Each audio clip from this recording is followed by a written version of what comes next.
श्रीलंका प्रथम टेस्ट पर भारतीय दलर प्लेइंग 11 अगस्ट 15 रे आरंभ होबाकु थिबा भारतर 2 मैच विशिष्ट टेस्ट सीरीज पर सुमन गिल अधिनायक एवं केएल राहुल उप अधिनायक भावे दलर नेतृत्व नेइछंती। एई गस्तटी अगस्ट 7 रे एक अभ्यास मैच सहित आरंभ हबो, जहा पे भारतीय दलर प्लेइंग 11 रेडी अछि। तेबे प्लेइंग 11 रे क्यों माने शामिल अछंती, समस्त अपडेट पर वीडियोटी को गोटे लाइक एवं चैनल को सब्सक्राइब कर देबे। श्रीलंका विपक्ष प्रथम टेस्ट सीरीज रे भारत पक्षरु अनुभवी खेलाड़ी केएल राहुल एवं युवा बैटर यशस्वी जयसवाल ओपनिंग करुछंती। राहुल अपार धैर्य एवं प्रतिरक्षागत स्थिरता आनिथांती। अन्यपटे जयसवाल आक्रमणात्मक उद्देश्य एवं नमनीयतार एक गतिशील मिश्रण योगदान दियंती। कठिन विदेश परिस्थिति रे नूतन बॉल को फंट करिवार सेमानकर क्षमता प्रमुख सेना सीरीज समय रे भारतीय बैटिंग लाइनअप को दृढ़ करिछि। जेतेबेले कि सुमन गिल भारतर टॉप ऑर्डर को संभाळिबा पई टेस्ट क्रिकेट रे प्रमुख नंबर 3 रे बैटिंग करिवे। सेहीपरि नंबर 4 रे देवदूत पाडिक्कल बैटिंग करुथिबा बेले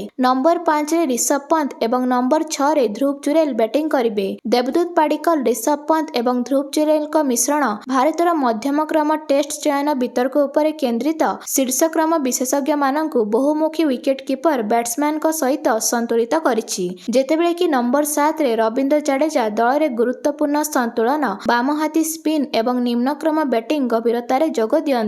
आईपीएल समय आघात परे रविंद्र जडेजांक श्रीलंका टेस्ट विपक्ष सीरीज रे कमबैक हेछि। श्रीलंकार स्पिन पिच पई भारत 3टी स्पिनर सह पड़िया को ओह्लाइब, जेपरि कि नंबर 7 रे रविंद्र जडेजा रहिथिबा बेले नंबर 8 रे कुलदीप यादव एवं मानव सुतार नंबर 9 रे रहिछंती। शेषरे 2 जण पेसर प्रसिद्ध कृष्ण नंबर 10 एवं मोहम्मद सिराज नंबर 11 रे शामिल अछंती। तेबे इंग्लैंड विपक्ष दिनिकिया सीरीज रे बाम आंठु आघातरु असंपूर्ण आरोग्य हेतु बुमराह को दलरु बाद दिया जायछि। तांको जागारे आकिब नबीन को दल रे शामिल करा जायछि। नबीन को चमत्कार घरे प्रदर्शन परे तांको प्रथम सीनियर जातीय दलरु डाकरा मिलिछि।